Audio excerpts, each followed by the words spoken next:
Hello, everyone. It's Frank, and we're ready to tackle the California CDL General Knowledge Test. California has some specific regulations you'll need to know, in addition to the universal commercial driving principles. Let's make sure you're well prepared for the Golden State's roads. What is the most important reason for doing a vehicle inspection?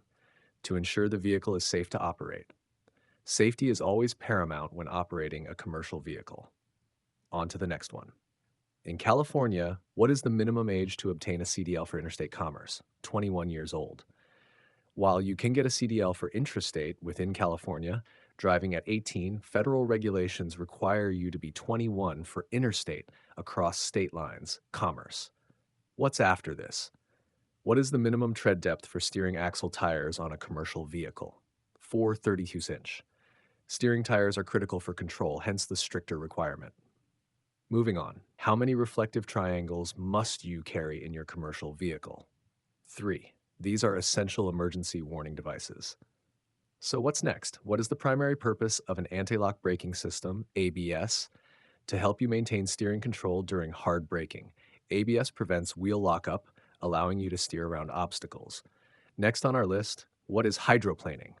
When tires lose contact with the road due to water. This significantly reduces braking and steering control. Okay, what's after this? How often should you check your mirrors while driving a commercial vehicle? Constantly, to be aware of traffic around you. Constant mirror checks are part of maintaining situational awareness. Let's move on. What is the best way to handle a tire blowout? Hold the steering wheel firmly, stay off the brakes, and slow down gradually. Fighting the wheel or slamming brakes can worsen the situation. What about this next one? What is the maximum legal width for a commercial vehicle in California, including its load? 102 inches, 8 feet 6 inches. Any vehicle or load exceeding this width generally requires a special permit. On to the next question.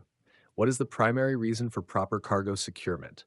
To prevent cargo from shifting and affecting vehicle stability or falling off. Unsecured cargo is a major safety hazard. Moving forward, what is a hazard in terms of safe driving? Anything that may cause an accident or requires you to change speed or direction.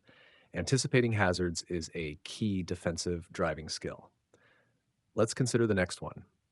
What should you do if you are being tailgated?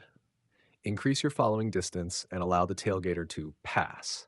Creating more space ahead gives you more room to react if you need to slow down. And the next point, what is the danger zone around a large commercial vehicle? The area where the driver has blind spots and cannot see other vehicles. These blind spots are often referred to as no zones. What's next? When inspecting your vehicle's exhaust system, what should you look for? Leaks, holes, or bent pipes. A damaged exhaust system can allow carbon monoxide into the cab or cause a fire. Moving on to this. What is the maximum number of seconds of following distance recommended for a 40-foot commercial vehicle at 40 miles per hour? 4 seconds. The rule of thumb is 1 second per 10 feet of vehicle length, plus an additional second for speeds over 40 miles per hour.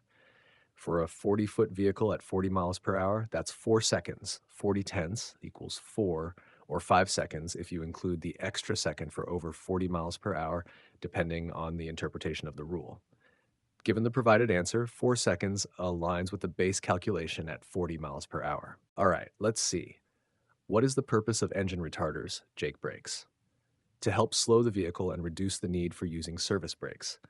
Retarders are powerful supplementary braking systems. What's after this? When should you downshift a manual transmission in a commercial vehicle? Before starting down a hill and before entering a curve. Downshifting provides engine braking and better control in these situations. Next question. What is the minimum BAC, blood alcohol concentration, for a CDL holder to be considered under the influence while operating a CMV in California? 0.04%. This is a federal standard, much lower than for non-commercial drivers. Let's get to this one.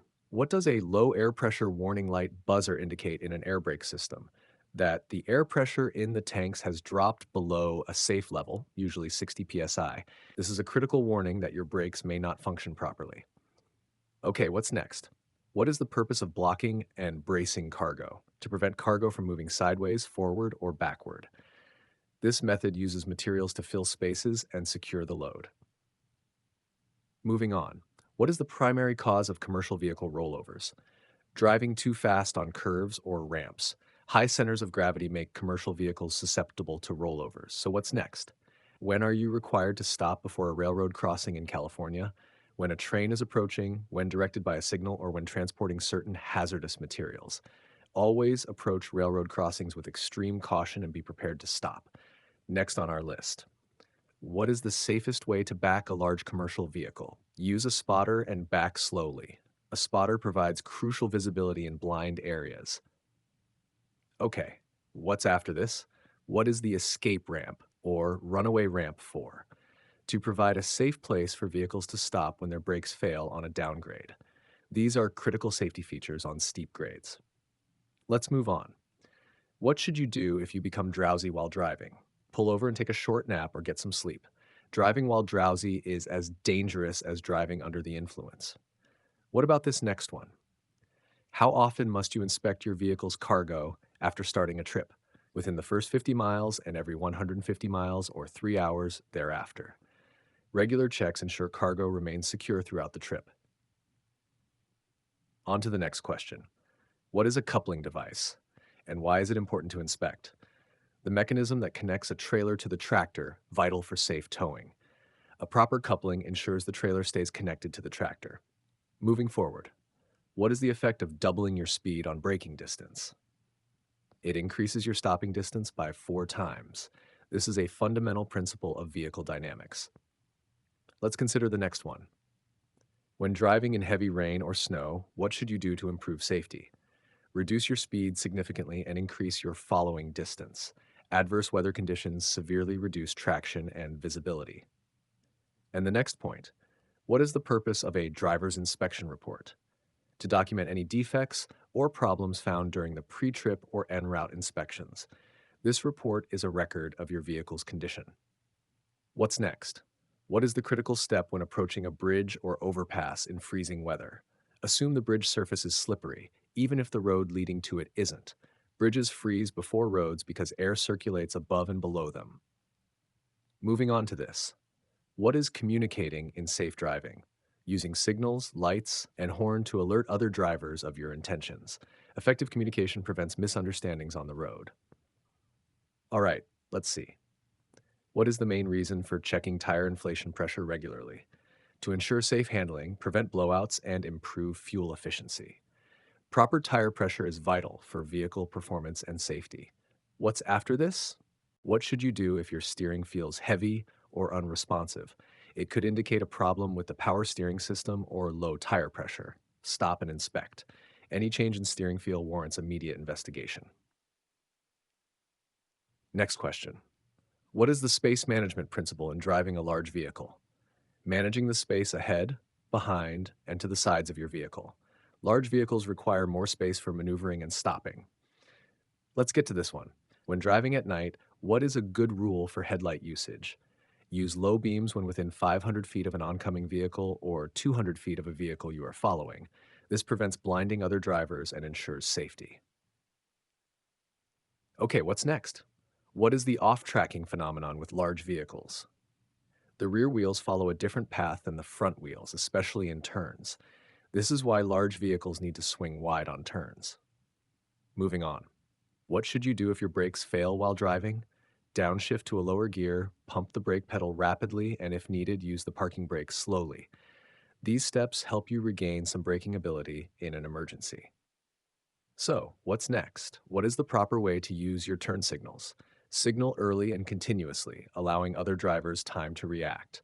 Early signaling gives other drivers time to understand your intentions.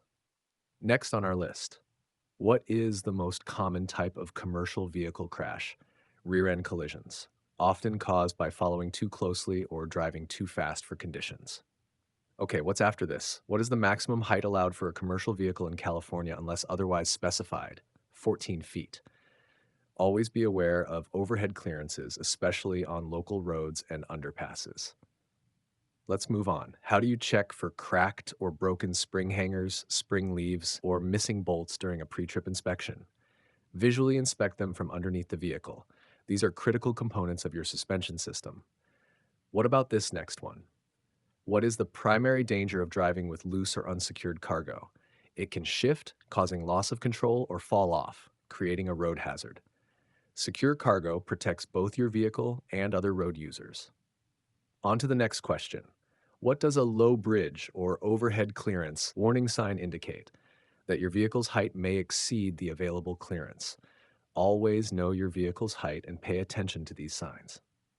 Moving forward, what is the proper technique for backing with a trailer? Back slowly, use a spotter, and make small steering corrections. Small corrections are key to controlled backing. Let's consider the next one. What is the purpose of a safety triangle or flare kit? To warn other drivers of a disabled vehicle on the roadside. These devices are crucial for protecting you and your vehicle during a breakdown. And the next point. When driving on a downgrade, what is the most important braking technique? Use a low gear and apply the brakes intermittently to control speed without overheating them. This is known as controlled braking or snub braking. What's next? What should you do if you're involved in an accident? Stop safely, protect the scene, notify authorities, and exchange information. Follow proper accident procedures to ensure safety and compliance. Moving on to this, what does it mean if your vehicle's suspension system has leaf springs that are broken or missing? The vehicle will be unstable and potentially dangerous to drive. A compromised suspension affects handling and can lead to loss of control.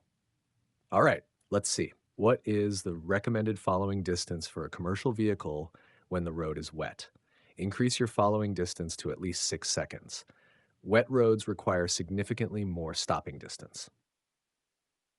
That concludes our in-depth study guide for the California CDL General Knowledge Test. Mastering these points will set you up for success on your exam and, more importantly, for safe driving on the road. Drive safely and good luck.